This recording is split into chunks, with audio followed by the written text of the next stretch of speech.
अस्सलाम वालेकुम guys and welcome back to C programming course. तो गाइस आज की वीडियो में हम कंपाउंड असाइनमेंट ऑपरेटर्स के बारे में जानेंगे इन सी प्रोग्रामिंग लैंग्वेज।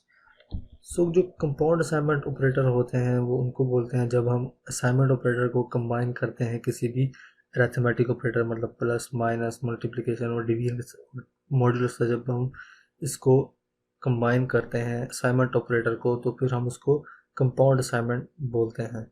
जो कंपाउंड असाइनमेंट ऑपरेटर होते हैं वो हम इस तरह से यूज़ करते हैं ताकि हम जो हमारे मैथमेटिकल ऑपरेशंस हैं कोड के अंदर हम उसको मोर इजीली परफॉर्म कर सकें। फॉर एग्जाम्पल कंपाउंड असाइनमेंट के हम एग्जांपल लेते हैं, जैसे हम लिख लें n प्लस इक्वल्स 10। ये जो है ये कंपाउंड असाइनमेंट स्टेटमेंट है। ये जो इक्वलेंट है ये इक्वल है n इक्वल्स n प्लस 10, मतलब हम ऊपर लिखें जैसे n प्लस इक्वल्स 10 लिखें या n equals to n plus 10 लिखें, ये दोनों को एक ही काम करेंगे। मतलब n के अंदर 10 को ऐड करके फिर वापस से n को असाइन कर देंगे। अब हम कोड के ज़रिए इसको थोड़ा ब्रीफली समझ लेते हैं कि हम कैसे कंपाउंड असाइनमेंट ऑपरेटर्स को अपने कोड के अंदर यूज़ करते हैं। लेट्स से हम यहाँ पे एक वेरिएबल क्रिएट कर लेते हैं इंटीजर टाइप का, उसकी जो वैल्यू रख लेते हैं 10 और उसके ऊपर फिर हम अरिथमेटिक ऑपरेशंस परफॉर्म करते हैं, मतलब कंपाउंड असाइनमेंट ऑपरेटर के ज़रिए। तो सबसे पहले हम यहाँ पे एडिशन कर लेते हैं। हम यहाँ पे लिख लेते हैं print F the value of A is. सबसे पहले हम ऊपर जो है वो असाइनमेंट कंपाउंड असाइनमेंट ऑपरेटर को परफॉर्म कर रहे थे। हम यहाँ पे लिखते हैं ए प्लस इक्वल्स 10, मतलब हम यहाँ पे एडिशन कर रहे हैं। तो इसमें क्या होगा कि सबसे पहले ए जो है वो 10 के अंदर ऐड हो जाएगा, मतलब ए जो है वो 20 हो जाएगा और फिर से ए को असाइन हो जाएगा। और हम यहाँ पे इसको वापस से प्रिंट करवा लेते हैं, ए को हम यहाँ पे प्रिंट करवा लेते हैं।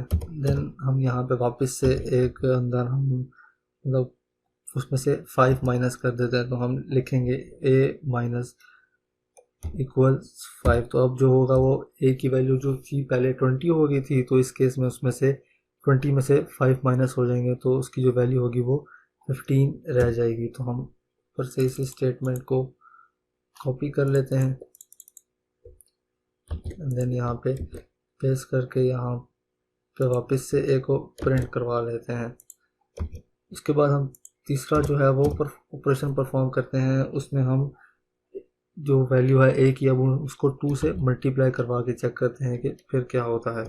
तो हम यहाँ पे लिखेंगे a static multiply equals 2 and then फिर से हम यहाँ पे वापस से ए की वैल्यू को प्रिंट करवा लेते हैं। अब हम यहाँ पे इस कोड को रन करते हैं कि ए की वैल्यू के ऊपर क्या फ़र्क पड़ेगा जब हम कंपाउंड असाइनमेंट ऑपरेटर का यूज़ करेंगे अपने कोड के अंदर। हम यहाँ से इसको रन कर लेते हैं। ये देखिए हमने जो पहले ए की वैल्यू थी वो हमने 10 रखी थी, तो फिर उसके बाद हमने कंपाउंड असाइनमेंट ऑपरेटर लगाया। ये जो इक्विवेलेंट है ये इसके इक्विवेलेंट है ए इक्वल्स ए प्लस 10। तो यहाँ पे ये होगा कि ए की पहले वैल्यू थी वो 10 थी, उसमें हमने 10 ऐड कर दिया और फिर जो फाइनल रिजल्ट आया वो वापस से ए के अंदर स्टोर हो गया। तो हमने यहाँ पे पहले प्रिंट करवा लिया, जो हमें आंसर मिलेगा वो यहाँ पे 20 मिलेगा। नेक्स्ट लाइन में हमने वापस जो ए की वैल्यू थी 20, तो उसमें से हमने वापस 5 माइनस कर दिया। ये जो इक्विवेलेंट है वो है ए इक्वल्स ए माइनस 5। ये जो है ये कंपाउंड असाइनमेंट स्टेटमेंट है और ये जो सिंपल अरिथमेटिक जो स्टेटमेंट है ये वो है। जो हम कोडिंग करते हैं तो उसमें हम ज़्यादातर जो कंपाउंड असाइनमेंट ऑपरेटर का यूज़ करते हैं क्योंकि ये मोर इफेक्टिव वे है टू परफॉर्म मैथमेटिकल ऑपरेशंस। इस केस में जो पहले जो वैल्यू थी 20, तो उसमें से हमने वापस 5 माइनस कर दिया तो हमें वैल्यू मिल गई 15। नेक्स्ट केस में हमने किया कि हमने फिर जो 15 आया था उसको हमने 2 से मल्टीप्लाई कर दिया और हमें आंसर मिल गया 30। गाइज इस तरह से हम कंपाउंड असाइनमेंट ऑपरेटर को अपने कोड के अंदर यूज़ करते हैं क्योंकि ये बहुत इफेक्टिव वे है to perform mathematical operation. Guys आज की वीडियो के लिए इतना ही, मिलते हैं नेक्स्ट वीडियो में, तब तक के लिए अपना ख्याल रखिए। अल्लाह हाफिज़।